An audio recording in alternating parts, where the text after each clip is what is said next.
of others. And we are him as a dear child. And that's how he does it.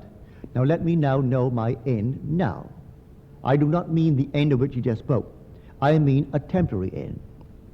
I want to be successful, a man will say. Or the girl will say, well, I want to be happily married, and I want him to be successful, and I want to live graciously in my world. Well, that's an end. Go to the end.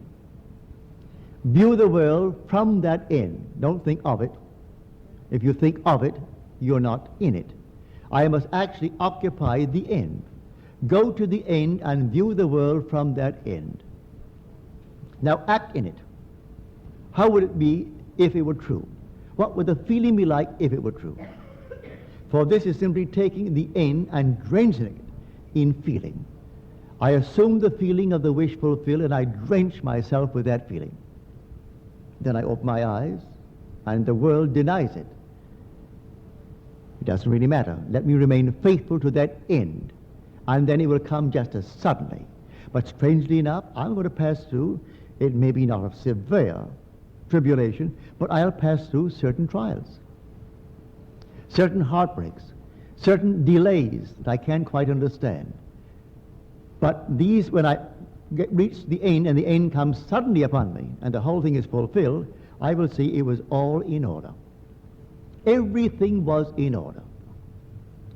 My own disappointments in my world led up to whatever I am doing today. When the teacher in my school, I could ill afford the $500 that my father gave me to go to this small school in New York City. And she made me the goat. She called me out before an audience of about 40 students, and she said, now listen to him speak. He will never earn a living using his voice. She should not have done that, but she did it. But she didn't know the kind of person that she was talking about. Instead of going down into the grave and burying my head in shame, I was determined that I would actually disprove her. It did something to me when she said to me, you will never earn, to the class, using me as the guinea pig to show them what not to do. And so she said I spoke with a guttural voice, and I spoke with this very heavy accent, and I will never use my voice to earn a living. Well, I do not know what the others are doing. I haven't heard of them. And there's not a thing wrong in selling shirts for Macy's. You use your voice there too. And I dare say most of them wound up selling groceries or something. I met one of them, and he was selling groceries at Macy's.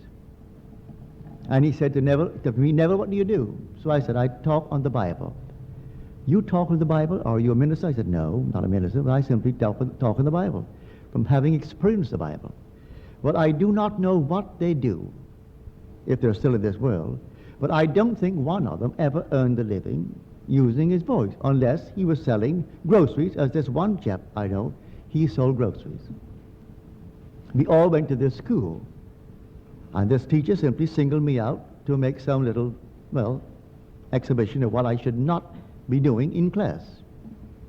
But I went home and I was so annoyed that I had lost my father's $500 or $600 that he gave me for the 6 months course, that I was determined that she was false, that she was wrong. So I went to the end. I went to the end and actually felt that I was facing an audience, and unembarrassed, that I could talk and talk and talk forever without notes. No notes. And so the class came to an end and I left. She was convinced, and maybe they were convinced. It doesn't matter what they do, it's what I do. So others may be convinced, it doesn't really matter. The whole vast world is yourself pushed out. Maybe I needed that jolt at that moment in time. And so I went through the different tribulations, and finally I found myself doing what I always wanted to do, to tell the story as it happened to me in my vision. I was having all these visions, and they were related, and yet how to do it. So the first night I started, I think 6 people came. I paid $3 for the hall, and they all came. I sat down. I wore a tux for the occasion. And I sat down and spoke for 10 minutes and dried up. Then I asked them to ask me questions. So they did, very graciously. They were all friends. Sent out 50 penny postcards. In those days, you could send a card for a penny. Sent out 50 and 6 came. And out of, well, sympathy, each gave a dollar bill. So at least I paid $3 for the room, and I made $3. And that was my beginning. And then it grew from 3 to 10 to 20. And one night, when I had about 50, a man in the building saw me growing and growing and growing, and he thought he'd put a stop to it. And he was going to one of these New Thought conventions in Washington, D.C. And so he asked me to take his platform, and he had a very large audience of about 500. He thought that would throw me. And so I accepted his generous offer. I learned afterward his purpose was to simply get me out of the place. He thought I would simply make a monkey of myself before a vast audience who were trained differently. Unfortunately for him, unfortunately for me, the next time I spoke, my room couldn't take them. I had to move several times in 6 months, and then I moved to an old church that sat 1,100. So you see, he thought he was going to hurt me. As Scripture teaches, you meant it evil. You meant evil against me, but God meant it for good.